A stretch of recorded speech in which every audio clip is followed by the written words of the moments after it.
我覺得呢個世界咧好唔公平，對唔住嗰啲咧50後、60後、70後同80後。點解啊？因為你讀書嗰陣時係冇 AI 呢一科讀㗎。就算我依家個仔啊考緊 DSE， 下年升大學啊，都未有一科咧叫做 AI 應用課咁樣嘅，或者 AI 應用專業咁樣嘅。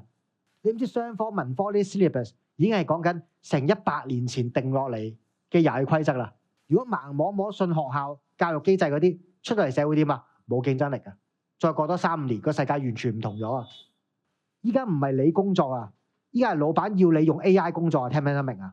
做會計嘅又係，做律師啊都係，所有專業人士 AI 比佢做得更加好。你諗住打工做嗰份工作一世，下半世就退休風風光光嘅話，呢個時代已經改變咗㗎啦，係冇呢個歌仔唱㗎啦。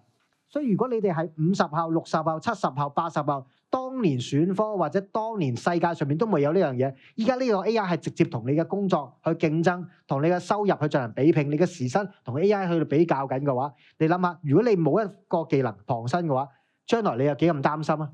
好多人咧將努力睇得好重，將選擇睇得好慢，比重好低。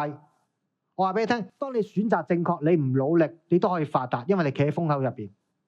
當你選擇錯誤嘅話，你努力一輩子都係打緊工嗰隻牛呀。